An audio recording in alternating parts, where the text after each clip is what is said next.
Dramatic showdown over security at the southern border reaching a breaking point. This is a pretty remarkable clash between Texas Governor Greg Abbott and the Biden administration. Could this end up devolving into yet another civil war? Is America heading towards another civil war? The experts we've spoken to, for the most part, have dismissed the notion as ridiculous. However, the tensions between the President of the United States and the Governor of Texas are becoming rather dangerous. Governor Greg Abbott accuses President Biden of allowing millions of illegal migrants to cross into his state from Mexico. Meanwhile, the President accuses the governor of using illegal methods to stop them, including razor wire and water barriers. Their battles are currently being decided in the courts, but there are fears that on the border, things might get nasty.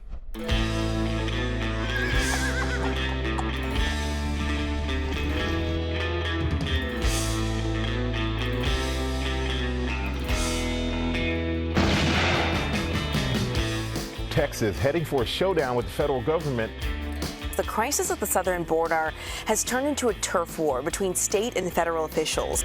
Biden's deliberate inaction has left Texas to fend for itself. We have more people coming across our border every single day than what New York gets in a week or a month.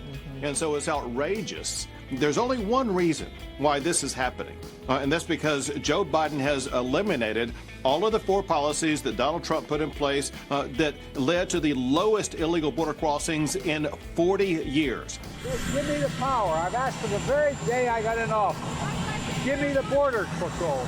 Give me the people. Give me the people, the judges. Give me the people who can stop this. Texas is trying to defend its border against a lawless president. Texas National Guard soldiers putting up more razor wire in Eagle Pass to increase border security. Border Patrol needs to have access in order to do their job. They just do. And, what we're seeing from Governor Abbott, you've heard me say this over and over again, they're making harder.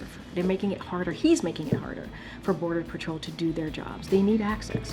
The Biden administration is asking the Supreme Court to settle a legal dispute with Texas over whether razor wire can be set up at the border to stop illegal immigrants. Supreme Court ruled that Border Patrol agents can remove razor wire put in place along a stretch of the southern border in Texas. Those Texans are patriots. They are doing a great job. When I'm president, instead of trying to send Texas a restraining order, I will send them reinforcements. The state of Texas appears to be on a kind of collision course with the Biden administration, with the federal government over the southern border. Can it be protected, or must the invasion continue?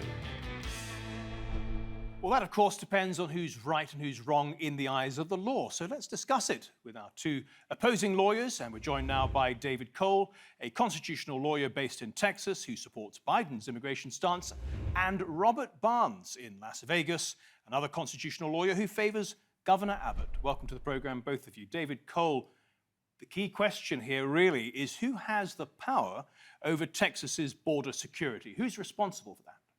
Well, our Constitution sets up a federal government of limited delegated power. And Article 1, the first article, delegates to Congress the authority over the national defense, along with a number of other specific items. It's been held for many, many years that because we only have one country, we can only have one national defense and one immigration policy, and those delegated powers have been considered to include power over immigration and border security. The Supreme Court of our country in 2012, in a dispute between Arizona and the national government, affirmed those principles in a case about Arizona's law enforcement authority. That continues to be the law of the land. What's going on in Texas today is a challenge to those longstanding principles and that Supreme Court precedent in the Arizona case. In short, then, Governor Greg Abbott is acting unconstitutionally? That's the argument the Biden administration makes, and in light of current precedent, they've got a solid foundation to move from. Robert Barnes, the big argument from Governor Abbott is that the federal government under Joe Biden has failed to do its job, and it's broken the contract with the states, particularly the border states, and therefore he has to step in, and he's invoking the invasion clause. Can you tell me what the invasion clause is? And does it provide the legal grounds for Greg Abbott to do what he's doing? Our Constitution was intended to make sure that the states were protected from invasion and gives them a right of self-defense in that context. And so here you have a bifurcated set of issues. One is, while Congress was given the power over immigration, Congress has written laws on that, and the Biden administration is not enforcing it. And the dissenting justices back, including Justice Scalia and others in the Arizona case, said the state government should have the power to enforce federal law when it doesn't conflict. So that's part of Governor Abbott's abilities to go and challenge that aspect of the Arizona decision. But he has an unusual additional argument present here because Texas is literally experiencing an invasion. This hasn't been tested before in American courts. And for the ordinary person in Texas, what is happening is an invasion. And the only argument that the Biden administration is making is that being invaded is okay unless it's approved by a foreign government. And that's not really what our Constitution was intended for. It was intended to protect states from invasion, period. That's interesting. David Coale, do you think what's happening at the southern border does fulfill the definition of an invasion? No, and I think the Republican position about that is an interesting one to hear them take, given the Republican commitment to what's called an originalist interpretation of our Constitution. Justice Scalia, the conservatives on the court, say you look at the text of our Constitution as understood at the time of writing, historical. And what the invasion clause historically was dealing with was the early states' fear that England was going to come back and that the redcoats were going to come down from Canada and invade, a foreign army acting at the behest of the King of England. And if you move away from that, as the Republican Party now urges, that's not an originalist understanding of the Constitution, and it opens up national policy to essentially 50 different vetoes across the country. I hear the argument that there's a problem on the border, but the invasion clause is frankly sort of a relic of another time that just doesn't speak to modern immigration issues, in my view. So you're saying that people need to come by the direction of a hostile state, as opposed to just coming of their own volition, looking for a better life. I appreciate that. However, some Republicans and people in the border states would argue that a lot of these people come from hostile countries, maybe not at war, but countries that are diametrically opposed to American values. For example, Venezuela, China, Iran. And the sheer number of people coming across the border is far greater than any invasion. I mean, you're talking about 2 million people a year. If contained within all those numbers, you have some people who are intent on doing America harm, then could you not describe that as an invasion? That's absolutely what it is. And I think if we go back with the historical original definition, it was to protect the states from an invasion by any means, however that happens. And one of the concerns was Indian tribes back at the time. So it wasn't just the British government that was at issue. The principle being reflected in that in the invasion clause is to protect states from exactly what is happening right now. And if the invasion clause, under the Biden administration, the invasion clause is dead letter law, and it's another part of our Constitution that vanishes. Governor Abbott is saying, no, we have to be able to have it to simply have self-defense as a state. And I would note, no less a legal supporter coming from the left, Robert Kennedy, running for president, agrees with him and says he's right about the Constitution and right as a matter of principle. David Coale, I have to be honest, we struggled to find lawyers who would take Greg Abbott's position. However, when you look at it, 26 attorneys general from across the country have written a letter backing him, and they're supposed to be the top law officials in those states. Why do you remain unconvinced? The problem I began my remarks with, which is having one national defense and one national immigration policy. One country, one policy. That's true in the United States. It's true in the world. The minute you have 50 policies, the minute you have 50 vetoes over national power, the national compact breaks down. And it is an inherent part of our national compact and our federalist structure of government that there will always be tension between the federal government and the states. It's built in. But Greg Abbott is saying that the compact has already broken down because Biden has failed to fulfill and to follow the laws as they exist regarding the border. That argument has been made by states throughout American history about policies that they disagree with. If it's a national policy, the solution is at the national government. Right. States don't get to break off and do it alone. You say that, but then the Republicans would point out that during Trump's presidency, lots of blue states, Democrat-run states, ran so-called sanctuary cities, which were ostensibly to protect illegal migrants from Trump's deportation efforts. So, fair point. Nothing to do with the invasion clause. But that, I think, goes to the question of what states can do. States can have trespass laws. States can set up hotels. States can do all the things states can traditionally do. Justice Scalia's opinion in Arizona listed those. Some of those do overlap with issues that are addressed by immigration law. The problem is when a state becomes a country and declares its own national defense policy and its own immigration policy. That's the extra step. Robert Barnes, we're coming towards the end. I just want to ask you about something that President Biden has said. He wants this bilateral Senate immigration bill passed, and then that will give him the authority to shut down the border, in his words, basically deal with it.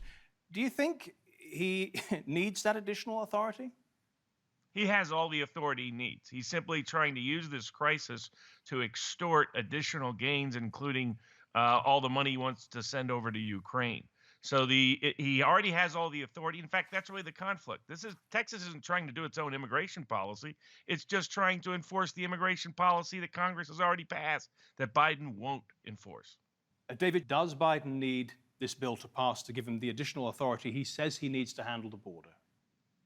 Probably. Presidents have great power under Article 2 of our Constitution, but executive orders that get into areas that involve Article 1 congressional power, it's helpful to have a congressional grant of authority to avoid a later court challenge. I think he's doing belt and suspenders. David Coale and Robert Barnes, thank you so much for your contribution to the Nexus today. Much appreciated. Well, we've heard the legal arguments, but what about the actual mechanics of controlling the border? What methods actually work? We're about to hear from the former National Chief of U.S. Border Patrol, Ron Vitiello, who says he knows what works. But first, let's have a closer look at what's going on in Texas. America's southern border with Mexico runs along 4 states: California, Arizona, New Mexico, and of course Texas. Over the past 3 years since Biden took office, a record 6 million migrants have crossed this line illegally. Over half of them entered via Texas, which has a 2,000-kilometer border with Mexico, stretching from the Gulf of Mexico all the way up to El Paso. There are many places for migrants to cross, but this is one of the most popular points, opposite Shelby Park in Eagle Pass. Eagle Pass is a small city on the Rio Grande River, which at this point is relatively narrow and not that deep. Thousands of people wade across every day, or at least they did, until the governor ordered the Texas National Guard to erect a razor wire barrier near the riverbank in Shelby Park. There were thousands and thousands of people crossing every day. Thousands! I just checked, no one's crossed today. We got it covered. Mr. President, you say you want to secure the border. Texas has secured it. Leave it alone. The Biden administration went to court to have the fence removed, arguing it prevented federal border agents from doing their job. Biden's lawyers won. The U.S. Supreme Court ruled 5-4 that federal forces do have the right to cut through the razor wire fence. But surprisingly, the Border Patrol Union says the decision doesn't help them do their jobs, a point a Fox News reporter put to the White House. The Border Patrol Union president is saying the Supreme Court's decision is going to undoubtedly encourage more illegal immigration. Do you guys know better than the Border Patrol Union? The Border Patrol needed access, and that's why we sued to get rid of that razor wire, so that they could do their jobs. The razor wire dispute is just one of 3 major legal battles. Biden's people are also suing Texas to force the state to remove this 300-meter-long floating barrier in the Rio Grande, again near Eagle Pass. It's made up of 1-meter buoys bound together by metal cables and is supposed to deter migrants. And in the third big case, the Biden administration is challenging a state law that gives Texas judges the power to issue a deportation order to illegal migrants, a power the Biden administration insists resides with the federal government. So what works and what doesn't work at the border? Let's ask our next 2 guests now. Ron Vitiello, the former chief of U.S. Border Patrol, and Miguel Levario, an expert on border militarization. Welcome to both of you. Ron, if I could start with you. record numbers of illegal crossings under President Joe Biden. What's gone wrong? Well, this administration, the Biden administration, has reversed the policies of the previous administration. Under Trump, we had 50-year lows in illegal migration across the southwest border. 50-year lows. It was well in hand when this administration took over. The partial success in that 50-year low was the migrant protection protocols, a historic agreement with Mexico. And a lot of enthusiasm, frankly, at the White House to control the border and have an immigration system that has integrity. When the new president came in, he tore all those control measures down. And now that becomes the root cause of what we're seeing today, as you mentioned. Over 300,000 encounters by CBP at the border of illegal migrants. And that does not account for the people that they do not see. It does not account for the large numbers of fentanyl seizures that are not being made, the large numbers of people who are being trafficked, people who are dying on this journey. And it's a terrible situation that's caused by the lack of commitment by this administration to control the border. Miguel, is that the answer? Basically, President Joe Biden has undone all the good work that Donald Trump carried out during his term in office, and in so doing, has increased illegal crossings to record numbers.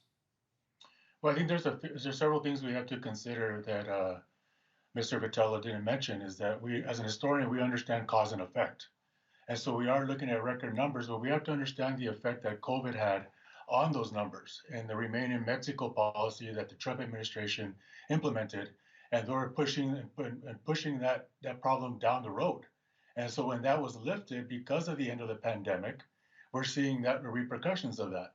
On top of that, when we look at the Trump administration, we don't necessarily see record lows. We actually see, if you look at the Customs and Border Protection numbers and the Homeland Security numbers, the numbers are relatively the same as they were previously. Right. So we have an I think that's probably correct. Something in the magnitude of what, 500,000 or something like that. Something like that, yeah. But now it's quadruple that. So how do you explain that? Yes. And like I said, we're looking at the consequences of COVID and the policies that were implemented beginning with the Trump administration, and of course that continued in the early part of the Biden administration. We're seeing the repercussions of that particular policy, Remain in Mexico, happening right now at the border.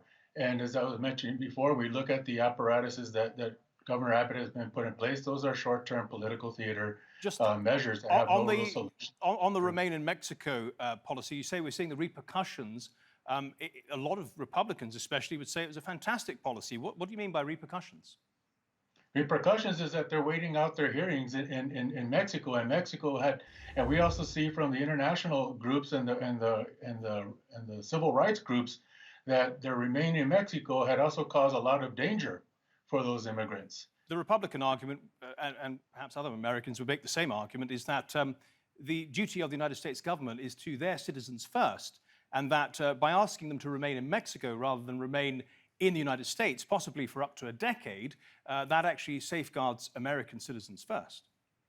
Yes, but the laws that they're addressing, the laws that they're supposedly breaking or addressing are U.S. laws.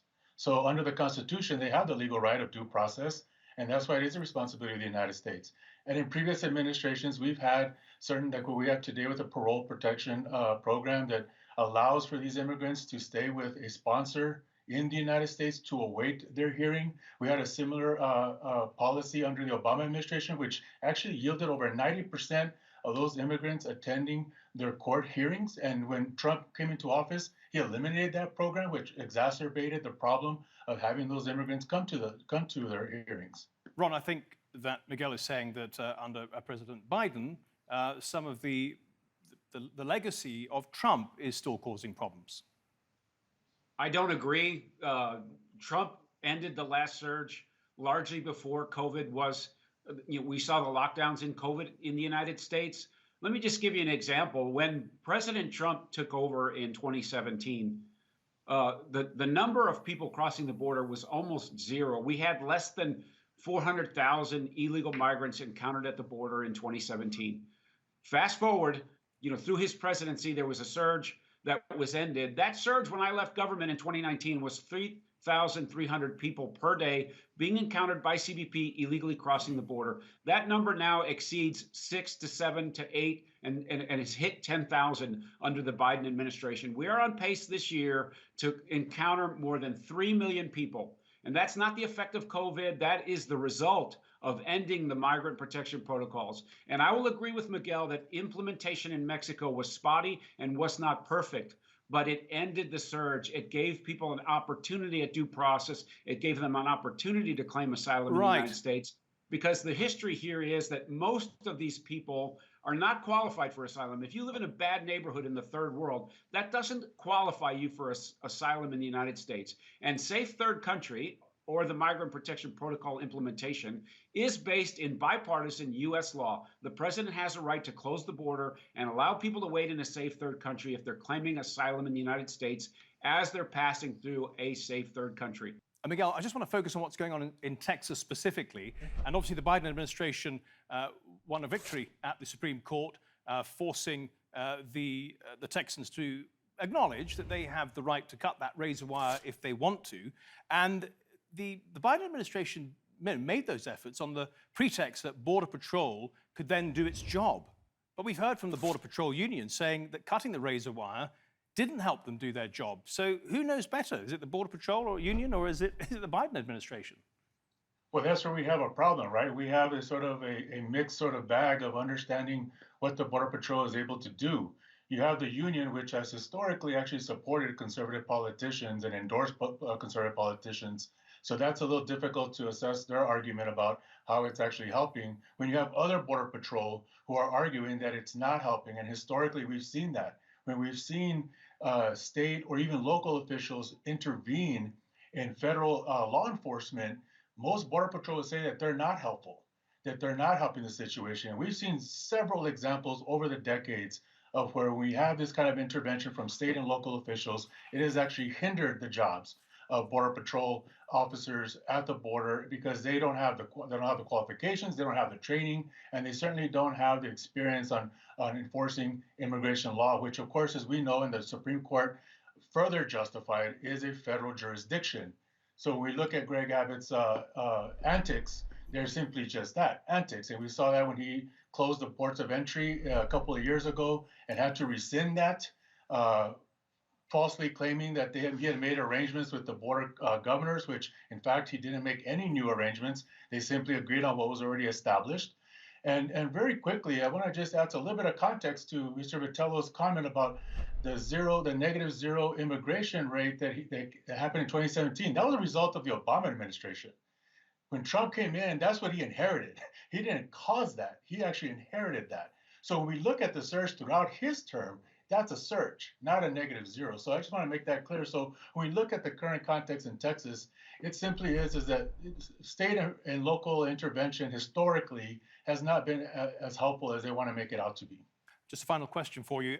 Ron, commentators, whether it's on YouTube or even in broadcast media, they are discussing the possibility that this is the beginning of some sort of civil war, or potentially, at the very least, the risk of confrontation, armed confrontation, between Texas state authorities and also the federal authorities. What do you make of that?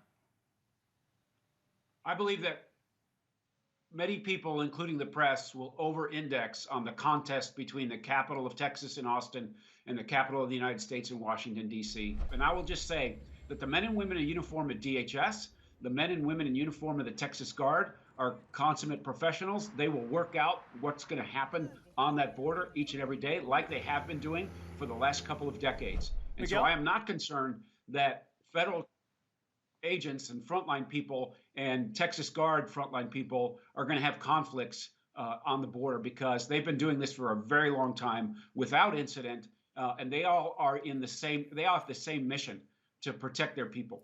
Ron Vitello and Miguel Levario, thank you so much for your contributions to the Nexus Day. Much appreciated.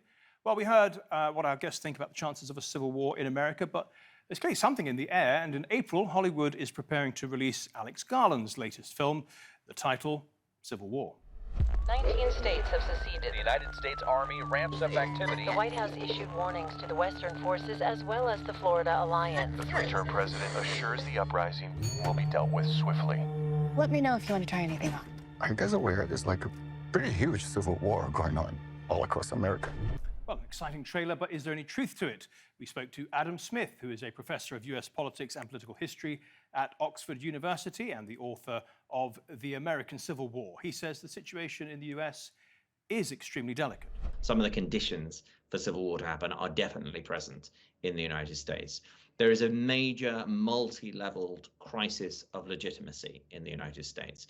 Millions of Americans believe that the last presidential election was rigged. It seems likely that whatever the outcome of the election in November this year, many more Americans will continue to think that. There are genuine questions about whether the United States feels like a united country, whether there's a cohesiveness that can bind together this very large and disparate and complicated place. To some extent, that's always been true. But what you have now in the United States added into the mix is almost this sense that neither side, neither, as it were, liberal America nor MAGA America or Republican America, even recognize the legitimacy of the other. Both sides believe that the other side is a genuine threat to the integrity of the republic. And that's a highly dangerous situation for any polity to have arrived at. And on that rather depressing note, we end the show. Thank you for watching, and hopefully we'll see you next week.